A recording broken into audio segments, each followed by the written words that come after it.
नमस्ते। आज हम एक और मुद्दे पर बात करने वाले हैं। ये मुद्दा है ईरान संकट। जी हाँ, ईरान संकट। सबसे पहले हम जानेंगे कि आखिर ईरान संकट क्या है, ये क्यों उत्पन्न हुआ और इसके क्या कारण रहे हुए हैं और इसके अब क्या-क्या परिणाम हैं। इसके अंतर्गत अमेरिका और इज़राइल की भूमिका और इस चीज़ का भारत और विश्व पर क्या असर रहा हुआ है और एंडिंग में इसका क्या निष्कर्ष रहा है। जिसमें सबसे पहले अपने बात करते हैं ईरान संकट के बारे में। ईरान संकट जो कि मानवाधिकार संगठनों के मुताबिक यह लगातार 12वां दिन है जब ईरान में अशांति की चपेट में है। यानी ये जो ईरान संकट है इसको चलते हुए आज 12 दिन जो हैं वो पूरे हो चुके हैं। 12 दिनों से ईरान में अशांति का वातावरण बना हुआ है। ईरान में अहिंसा की आग जो है वो बढ़ती जा रही है। ईरान में जो विद्रोह है वो काफ़ी ज़्यादा उग्र हो गया है, जिसके चलते अब ये जो प्रदर्शन है वो 100 शहरों तक पहुँच चुका है, जिसमें तकरीबन लगभग जो 45 लोग हैं, उनकी जो है वो जान जा चुकी है। ये जो आंदोलन है वो 28 दिसंबर 2025 में जो है वो प्रारंभ हुआ था। जो आज इसको चलते हुए जो है वो पूरे 12 दिन हो गए हैं, लेकिन अभी भी जो परिस्थितियाँ हैं वो वैसी की वैसी ही बनी हुई हैं। अब बात करते हैं कि ये ईरान संकट है, इसके क्या-क्या कारण रहे हैं? आखिर किन कारणों की वजह से ये ईरान संकट जो है वो उत्पन्न हो गया है? इसमें सबसे पहला कारण आ जाता है कि जो ईरानी मुद्रा है, रियाल। इनकी जो मुद्रा है उसमें गिरावट आ गई है, जिसके चलते ये संकट उत्पन्न हो गया था। और इसी के अंतर्गत जो दूसरा कारण आ जाता है वो आ जाता है कि आसमान छूती महंगाइयाँ। ईरान में जो लगातार महंगाई है वो बढ़ती जा रही है, जिसके चलते बेरोज़गारी की समस्या देखने को मिल रही है। और इसी के साथ में महंगाई बढ़ रही है, बेरोज़गारी बढ़ रही है, जिससे जो ज़रूरत की चीज़ें हैं उन पर जो आम आदमी की पहुँच है वो उनसे बाहर होती जा रही हैं। इन पर आम आदमी की पहुँच जो है वो नहीं बन पा रही है, जिसके चलते खाने-पीने की चीज़ें, दवाएँ ये काफ़ी ज़्यादा महँगी होती जा रही हैं और वहाँ पर काफ़ी ज़्यादा आर्थिक बदहाली जो है वो बनी हुई है। अब बात करते हैं इस ईरान संकट के क्या-क्या परिणाम हैं।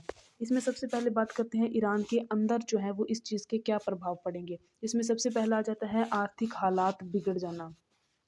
काफ़ी ज़्यादा महँगाई बढ़ती जा रही है, बेरोज़गारी बढ़ती जा रही है, जिसके कारण ईरान के जो हालात हैं वो काफ़ी ज़्यादा बिगड़ चुके हैं। दूसरा जन असंतोष और विरोध प्रदर्शन। जैसा कि इस विरोध प्रदर्शन में तकरीबन 45 लोग हैं जो वो मर चुके हैं और इसी के अंतर्गत जो सरकार ने सख्ती का रवैया अपनाते हुए इंटरनेट को बंद कर दिया है। जी हाँ, ईरान में जो इंटरनेट सेवाएँ हैं उनको पूरी तरीके से बंद कर दिया गया है, जिसके अंतर्गत जो ईरान है उन्होंने अपने आप को दुनिया से एक बार के लिए काट रखा है। इसी के अंतर्गत राजनीतिक अस्थिरता है वो भी उत्पन्न होने की संभावना है।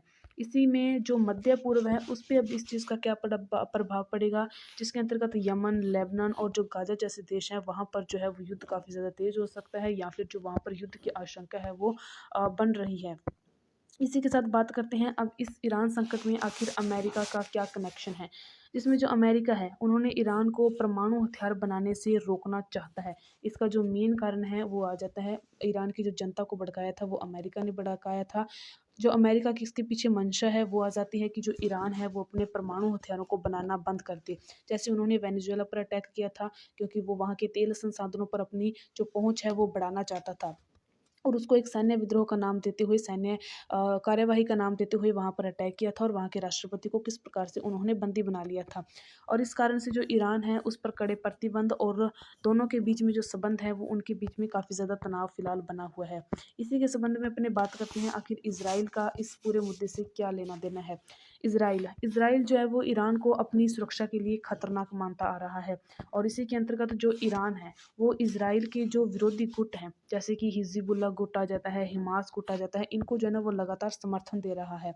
और दोनों देशों के बीच में हालाँकि सीधा युद्ध तो फिलहाल नहीं हुआ है, सीधे युद्ध के बजाय कभी गुप्त हमले या फिर जो ड्रोन हमले हैं वो होते रहते हैं, जिसके कारण राजनीतिक अस्थिरता का माहौल जो है वो कायम रहता है।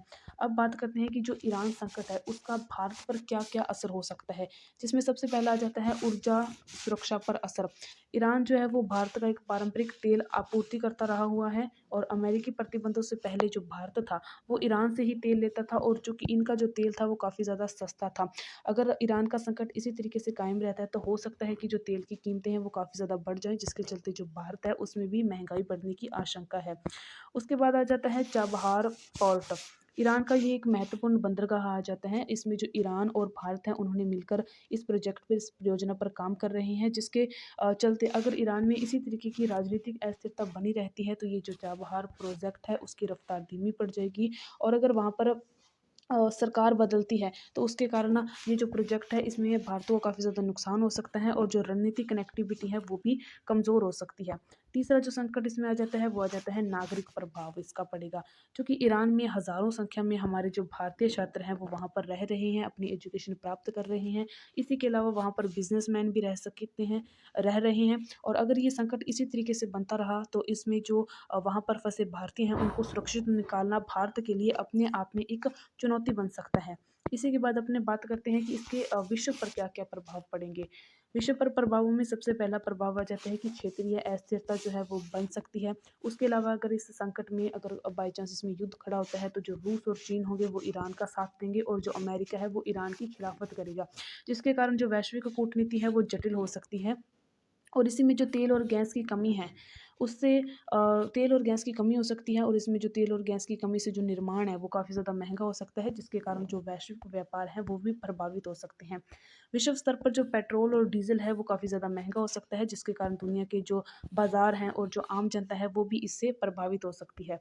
अब बात करते हैं इसमें ट्रंप ने क्या आह्वान किया है। जो अमेरिका में रह रहे रेज़ा पहलवी ये जो है वो ईरान में विपक्षी सरकार है जिसमें इन्होंने कहा था कि आज रात जो लाखों ईरानी हैं वो अपनी आज़ादी की मांग कर रहे हैं और मेरे बहादुर हमन वतन सड़कों पर हैं। ये इनका कथन है रेज़ा पहलवीज़ का। इसी पे जो डोनाल्ड ट्रंप है उन्होंने कहा कि अगर ईरानी सरकार जो प्रदर्शनकारी हैं, जो ईरान में प्रदर्शन कर रहे हैं फ़िलहाल, अगर उनको किसी भी तरीके से वो ज़ुल्म करती है या उनको मारती है तो हम बहुत सख्त कार्रवाई करेंगे। यानी इस पूरे मुद्दे में जो अमेरिका है वो ईरान के जो प्रदर्शनकारी हैं उनके पक्ष में दिखाई दे रहा है। तो इसी के साथ में धन्यवाद।